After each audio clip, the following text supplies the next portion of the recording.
Открываем первую выставку молодых художников. У вас всего 3 минуты. У вас всего 3 минуты. Поэтому нужно построить самую высокую пирамиду, чтобы она была чрезвычайно содержательной, а кроме того, чтобы она была замечательной и прочной. Уважаемые друзья, проходящие и проезжающие, просто гуляющие и проходящие мимо быстрым шагом, потому что вы идете на работу. Друзья, почувствуйте попутный книжный ветер в сланцах. Таким был призыв всех тех, кто участвовал в создании этого книжного праздника. Кроме оригинального конкурса «Построй пирамиду из книг», было множество других занятий. Например, дети могли рисовать вместе с художником, могли сочинять стихи вместе с поэтом.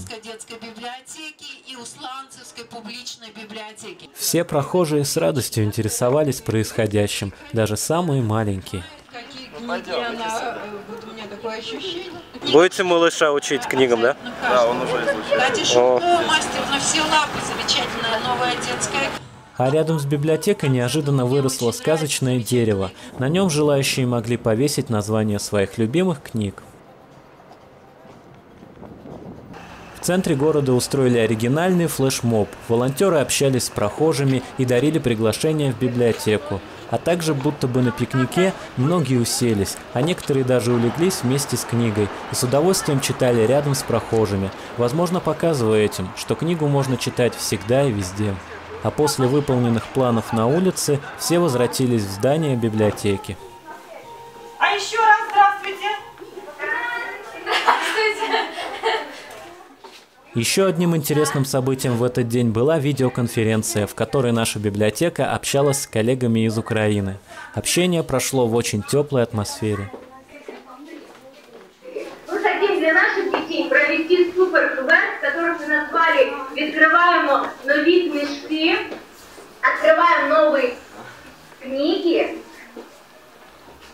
В нашей библиотеке будет проходить квест-игра, где мы будем складывать вот такую вот классную карту, по которой в конце мы будем искать сокровища, настоящие сокровища, и дети могут получить интересные призы. Поэтому заходите к нам на сайт, читайте, инфектуйтесь, мы с вами обязательно с удовольствием поделимся опытом.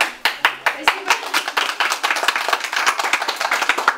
Мы очень много наслышаны про вашу конференцию, которая у вас проходит. И было бы интересно послушать, что же вы делаете.